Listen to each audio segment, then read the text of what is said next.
बढ़ाएं। आवश्यकता और योग्यता, ये दो चीजें जब पाई जाएंगी तो आप मिल जाओगे।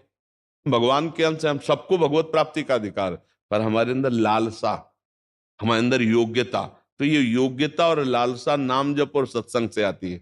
जितना नाम जप करोगे, जितना सत्संग सुनकर सावधान रहोगे, उतने अच्छे बनते अंदर से चले जाओगे और हृदय में एक दिन आ जाएगी योग्यता भगवत दर्शन की। क्या? रुदु सुस्वरम राजन कृष्ण दर्शन लालसा। रोना आ जाएगा कि प्रभु अब आपके बिना जिया नहीं जा सकता, तो दृश्य बदल जाएगा। वहीं मान लो ये तो वृंदावन है, तुम लखनऊ में हो, अमेरिका में हो, दूर देश में हो, प्रदेश में हो, कहीं भी, वहीं सामने वृंदावन प्रकाशित हो जाएगा। वृंदावन कोई जड़ वस्तु थोड़ी, चिदानंद है। पर हमारी देखो, गीता वाटिका में बैठे बैठे राधा बाबा पूज्य भाई जी महाराज देख रहे हैं ना दिव्य वृंदावन की लीला, तो कैसे? नाम जप से। नाम जप जितना बढ़ाते चले जाओगे, अच्छे आचरण और नाम जप, तो फिर दिव्यता आती चली जाएगी। ये आपकी पोशाक है, ये आप नहीं है शरीर, आप भगवान के दिव्य अंश है। तो जब नाम जप करोगे, ये राग खत्म होगा शरीर का, भोगों का, तो आप जो दिव्य हैं वही आपको प्रकाशित, और उसी में सब कुछ भरा हुआ है। आपका जो दिव्य भगवत स्वरूप है वही वृंदावन को देख सकता है, ये पार्थिव शरीर नहीं। तो जैसे इन्हीं नेत्रों से देखने का है, तो इन्हीं नेत्रों में दिव्यता आ जाएगी। अंदर के नेत्र हृदय के खुले और इन्हीं नेत्रों में वृंदावन प्रिया प्रीतम। अचानक घटना घटेगी, दृश्य बदला और दिव्य भगवान के रूप और भगवान की शोभा, उनका धाम, ये सब। पर उसके लिए नाम जप रूपी खजाना बढ़ाओ और चरित्र अच्छा रखो। चरित्रहीन गंदे व्यक्ति को ये सब भावना नहीं जागृत होती। पवित्र हृदय में भावना, तो खूब नाम जप। देखो भगवान के निर्मल जन मन सो मोहि पावा, मोहि कपट छल छिद्र न भावा, भगवान कह रहे हैं। तो मन को निर्मल करने के लिए बढ़िया नाम है, और नाम में रुचि हो।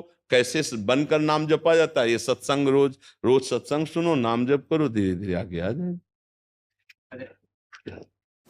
हिमांशु जी, राधे राधे गुरु जी। राधे राधे महाराज जी, प्रणाम।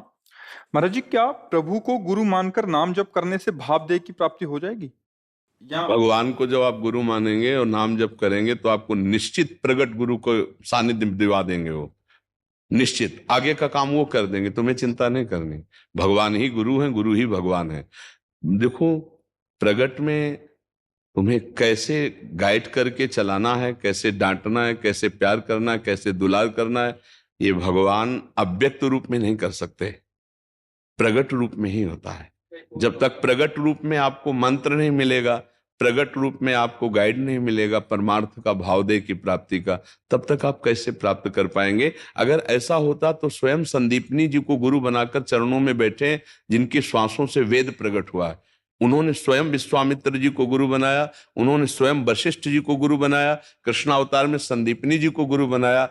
तो हमको चाहिए कि उनको गुरु मानकर प्रार्थना करें कि प्रगट रूप से गुरुदेव के रूप में मिलो, या हमें वहां पहुंचा दो, या आप आकर हमसे मिल जाओ, क्योंकि प्रगट गुरुदेव की हमें आवश्यकता है। उन्होंने भी प्रगट गुरुदेव बनाया, भगवान ने बनाया ना। ठंडी में कोई कांप रहा है, उसको भी हम दे सकते हैं। बस ऐसा निरंतर नाम जप करो, अच्छे आचरण करो, अच्छा पवित्र भोजन करो, अच्छा व्यवहार लोगों के साथ करो। भगवान का चिंतन करते हुए जब हम दूसरों को सुख पहुंचाने की चेष्टा करते हैं, तो हमारे अंदर दिव्यता प्रकट होती है। और जब हम दूसरों से सुख भोगने की इच्छा करते हैं, तो हमारे अंदर राक्षसी बुद्धि प्रकट होती है। अभी तो हम मनुष्यत्व भी नहीं धारण कर पाए, दैवी संपदा और फिर दिव्य चिदानंद वृंदावन। तो हमें लक्ष्य तो ऊंचा बनाना है, पर हमको अपनी योग्यता भी बढ़ानी होगी ना। योग्यता बढ़ाएं।